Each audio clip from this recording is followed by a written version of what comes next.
শুভ্র কলকাতার একজন বিখ্যাত লেখক। ভূতের গল্প লিখেই সে খ্যাতি পেয়েছে। এবার সে ভাবল, সত্যিকারের অভিজ্ঞতা হলে হয়তো গল্পগুলো আরো জীবন্ত হবে। তাই একা একা উত্তরবঙ্গে বেড়াতে বেরোল পাহাড়ের কোলে এক ছোট্ট গ্রামে। যেতে যেতে অনেক রাত হয়ে গেল। হঠাৎ করে বৃষ্টিও শুরু হয়ে গেল। কিছুক্ষণ পর গাড়িটা আচমকা থেমে গেল। কি হলো দাদা, গাড়ি থেমে গেল কেন? মনে হয় বৃষ্টির জন্য থেমে গেছে। ওই তো সামনে আলো দেখা যাচ্ছে, আপনি ওখানে চলে যান, হয়তো কোনো ঘরবাড়ি পেতে পারেন। আমি দেখি গাড়িটা ঠিক করা যায় কিনা। শুভ্র সেই আলো ধরেই হাঁটতে লাগল। হাঁটতে হাঁটতে পৌঁছালো এক পুরনো রাজবাড়ির মতো বাড়িতে।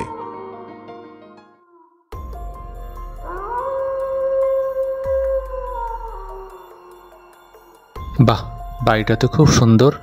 যাই দেখি, যদি রাতটা কাটিয়ে দেওয়া যায় এই বাড়িতে তাহলে খুব ভালো হবে। ভেতরে কেউ আছেন নাকি? কেউ আছেন ভেতরে? কেউ উত্তর দিল না, কিন্তু দরজা নিজে থেকেই খুলে গেল।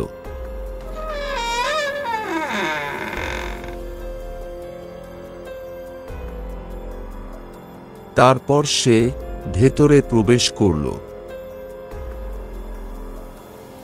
ভেতরে তো কাউকেই দেখতে পাচ্ছি না। বাড়িতে কেউ থাকে না নাকি? হঠাৎ মনে হলো কারা যেন এদিকেই আসছে।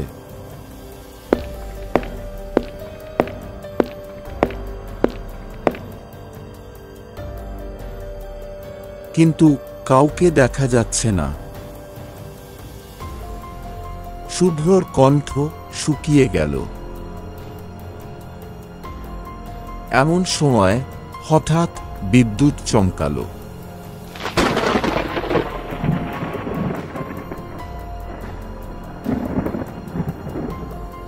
তারপর সে দেখল একটি মেয়ে তার সামনে দাঁড়িয়ে। শুভ্র চিৎকার করতে যাচ্ছিল, ঠিক তখনই মেয়েটি তার কাছে এসে বলল, আপনি তো লেখক, তাই না? আমার গল্পটা লিখবেন? শুভ্র হা করে চেয়ে রইল। হ্যাঁ, কিন্তু আপনি কে? আমার নাম নীলা। আমি এই বাড়ির জমিদারের মেয়ে। আমাদের বাড়ির কাজের ছেলেকে আমি ভালোবাসতাম, তাই তাকে বিয়ে করতে চেয়েছিলাম। আর সেটা জানাজানি হওয়াতেই বাবা মা এক রাতে আমাকে মারধর করে পুড়িয়ে মেরে ফেলে। তখন থেকেই প্রতি বছর এই রাতে আমি ফিরে আসি আমার অপূর্ণ গল্পটা কাউকে বলার জন্য। শুভ্র কি করবে বুঝে উঠতে পারছিল না। তারপর মেয়েটি বলল, দয়া করে আমার গল্পটা আপনি লিখে ফেলুন, তাহলে আমি মুক্তি পাব। আচ্ছা ঠিক আছে, আমি আপনার গল্প লিখব। পরদিন ভোরে স্থানীয় লোকেরা দেখল শুভ্র একা বসে কাঁপছে বাড়ির সামনে, কাগজ ভর্তি লেখা। কি হলো দাদা, আপনি এখানে বসে আছেন কেন? আমি শুধু লিখেছি, আমি যা দেখেছি তাই লিখেছি। কিন্তু লোকজন অবাক। সেই বাড়ি তো 20 বছর আগেই ভেঙে পড়ে গিয়েছিল। ভেতরে যাওয়ার কোনো রাস্তা নেই।